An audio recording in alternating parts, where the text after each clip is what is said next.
Ele já passou por empresas como IBM, Avaya e Infor. E hoje ele está à frente da SG na América Latina. Eu converso hoje com o Paulo Padrão.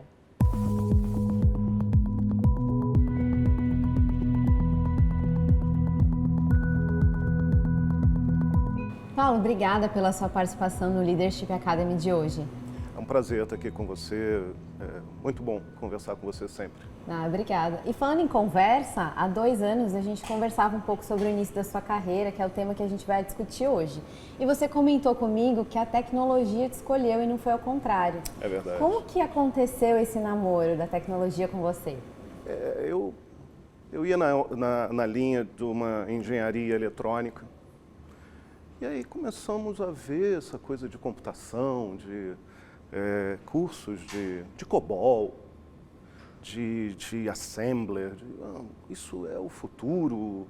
E aí fiz um curso aqui, um curso ali, e de repente eu me vi criando sistemas. Na época chamávamos de programinhas.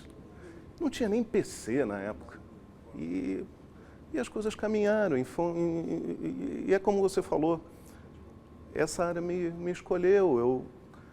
Eu cheguei a fazer 1 ou 2 períodos de engenharia. Aí eu olhei e falei, não, isso não é para mim, não. E aí acabei seguindo nessa linha. E foi muito bacana, não tenho nenhum arrependimento. E aí, em seguida, né, depois dessa descoberta, do encantamento da tecnologia, você decidiu abrir uma empresa ali com um amigo seu. Sim. Né? E por que vocês não seguiram adiante com essa empresa e de fato, ingressar no empreendedorismo? Pois é, como eu te falei, eu comecei a fazer empresas de contabilidade, de serviços, precisavam de sistemas para controlar ordens de serviço, uma série de coisas, a sua contabilidade pequena, interna. E aí eu e um amigo fundamos uma empresa e começamos a desenvolver sistemas e acabamos desenvolvendo o que mais tarde seria chamado de ERP. Mas a gente não fazia ideia do que a gente tinha em mãos.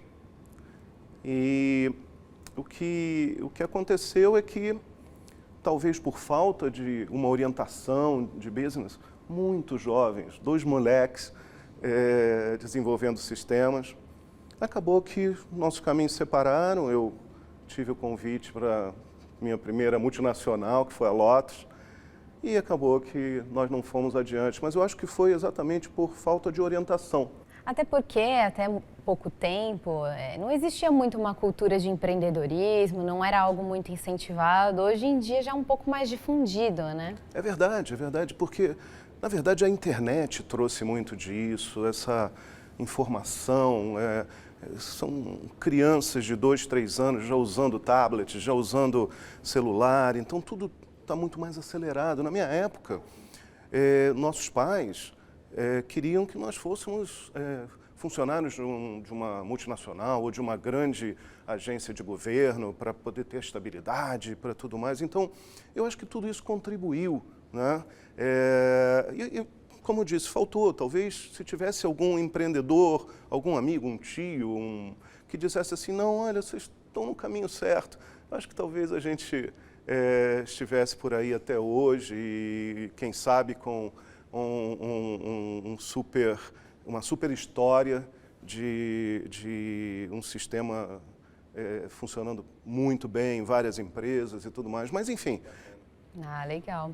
E aí, já que você falou que teve a sua passagem por multinacional, você também passou por outras multinacionais gigantescas, IBM, Novell, Hitachi, Avaya, Infor e agora a SG, né? Nesse meio tempo, você também se mudou para os Estados Unidos, né? E como que foi esse processo de mudança para você? O que você consegue fazer de intercâmbio cultural entre os países e levar para o seu time? Podia ter traçado aquele outro caminho, mas esse caminho me levou para os Estados Unidos. Esse caminho me levou a trabalhar para empresas fantásticas, conhecer culturas diferentes. Por exemplo, a minha experiência na Hitachi foi muito interessante, trabalhar com japoneses. A maior parte da carreira trabalhando com empresas americanas, também empresas fantásticas, você citou algumas delas. Experiência na Lotus, na IBM, realmente não só pelas empresas, mas pelos amigos, né? E essa parte cultural é muito interessante, eu gosto muito de falar disso, porque, e nós vemos vários exemplos disso no mercado, quando você junta a criatividade, a inventividade do brasileiro, do latino, com a forma mais centrada, vamos dizer assim, com a forma mais regrada e como funciona a cultura americana, quando você une essas duas coisas, você consegue ir muito longe, porque você junta a forma de trabalhar que o americano tem, que o americano propõe, que funciona, não é à toa que é o país que é, com a nossa criatividade. E trazendo isso para o mundo dos negócios, isso acaba resultando em números, resultando em sucesso. Então, eu vejo dessa forma, essa junção é muito interessante, muito importante. Para mim, foi vital na minha carreira. Sempre muito positivo esse intercâmbio, né? Sem dúvida alguma, de você entender, o americano, ele valoriza muito estar com a família. 5 horas da tarde, já estão todos indo para as suas casas. É o equilíbrio, um equilíbrio que nós não vemos muito na América Latina, no Brasil e em outros países, onde se pensa que trabalhar até as 10 horas da noite é algo... isso eu estou mostrando que eu... Não é bem assim. Quando se necessita por um projeto, por algo que tem que ser feito, claro, mas não que isso seja uma regra. Então, o americano, ele desenvolveu uma forma de trabalhar que ele produz, ele é produtivo, mas ele também consegue balancear com a vida de família, com a vida pessoal. Então, isso é outra coisa que essa cultura me ensinou muito. Legal, interessante. E aí você está 1 ano e meio à frente da ESG na América Latina. Sim. O que esse desafio difere dos tantos outros que você já teve? É um orgulho muito grande, Débora. Na verdade, foi um orgulho muito grande de receber esse convite no início do ano passado. 2 pessoas que se tornaram amigos, com as quais eu trabalhei 14 anos atrás, 13 anos atrás, uma empresa chamada Vignette, que também foi uma experiência muito bacana. Fizemos um trabalho interessante, um trabalho vitorioso naquela época. Nos tornamos amigos, mas tínhamos contato esporádico. No início do ano passado, essas 2 pessoas, que são o CEO da companhia, Charles, e o presidente da companhia, o Chuck, me ligaram, dizendo, olha, estamos querendo fazer uma transformação do business da ESG na América Latina, estamos procurando um presidente. Topa? E eles são o tipo de pessoas, de profissionais, de amigos, para os quais a gente nunca diz não. Geralmente nós temos, cabe nos dedos de uma mão, aquelas pessoas com quem você diz, olha, se ele me convidar, eu vou, seja para onde for. E eu aceitei o convite, eu estou muito feliz. A ESG é uma empresa muito especial. Nós gostamos de chamar que a ESG é uma startup de 30 anos. E isso nos dá uma velocidade, uma agilidade, é muito bacana. Trabalhar para a ESG está sendo muito especial, não só por esses 2 executivos, que são top executivos da companhia, que são amigos também, mas pela equipe, por tudo que nós estamos fazendo ultimamente. Muito legal. Muito bom. E que tipo de aprendizado você trouxe na bagagem para a ESG e o desafio que você tem agora? Pois cada empresa, você citou alguns nomes, cada empresa você tira um pouquinho de coisas boas, um pouquinho de coisas ruins. É muito legal quando você tira um montão de coisas boas, um pouquinho de coisas ruins, mas as coisas ruins você aprende também, E o aprendizado executivo é um aprendizado difícil. Não estou dizendo que é menos ou mais difícil de um aprendizado técnico, que também é algo, eu confesso, não ter a capacidade que esses engenheiros de software têm, então eu respeito muito. Mas o que eu quero dizer sobre o aprendizado executivo, você precisa liderar uma companhia, você precisa liderar uma subsidiária, uma área. Mas essa área, essa subsidiária, essa companhia, elas são feitas de gente. E cada pessoa é uma pessoa. Tem os seus problemas, tem as suas ambições, almejam alguma coisa diferente. Então, esse conjunto de cuidar do P&L, ao mesmo tempo que você cuida das pessoas, porque sem as pessoas você não chega a entregar o resultado que você precisa para o seu P&L. Você precisa cuidar dos parceiros de negócios. É todo um ecossistema que acaba ficando sob sua responsabilidade, não direta, mas pelos executivos que respondem a você, mas no final das contas, é você que é responsável por esse ecossistema. E tudo tem que funcionar como uma engrenagem, porque senão no fim do dia você não entrega o resultado, você não consegue ter os funcionários, os colaboradores, os teus executivos, os vendedores, os engenheiros, suporte administrativo, legal, todo funcionando e entregando. Então, quando você passa por essas empresas, por diferentes empresas, com diferentes culturas, com diferentes ofertas, com diferentes líderes, você acaba aprendendo e assimilando como uma esponja. E você vai excluindo aquilo que você achou que não foi bom e montando o teu executivo baseado nessas experiências. Eu tive grandes líderes. Tive outros que não foram tão bons, mas que serviram para eu ver, isso eu não quero fazer. Então, eu te digo, foi muito importante, eu respeito muito aqueles que têm uma carreira de vida numa empresa. Eu tenho muitos amigos na IBM que estão lá a vida inteira. Respeito muito, mas também tem esse outro lado de você ter diferentes culturas e com isso você montar esse profissional que você se torna. É assim que eu vejo. Sim, sim. E é interessante essa questão que você falou de gente, de pessoas e tal, né? De cada um ter um estilo. Eu gosto muito de uma frase que fala que o líder ele tem que liderar de forma desigual, porque cada pessoa tem um estilo, né? E você precisa às vezes puxar mais um do que o outro e por aí vai, né? Você sente isso também no seu dia a dia? Sim, e é estilo, é necessidade, é história de vida, o local onde mora. Porque dependendo do local onde mora, é distante, temos que ter flexibilidade, porque em cidades que acontecem, por exemplo, enchentes, você não pode exigir que aquele colaborador fique 4 horas da manhã dele ou da tarde dele, tentando ir para o escritório. Enfim, são exemplos. Então, você precisa, como líder, você precisa trabalhar muito de perto, por exemplo, com a tua área de recursos humanos.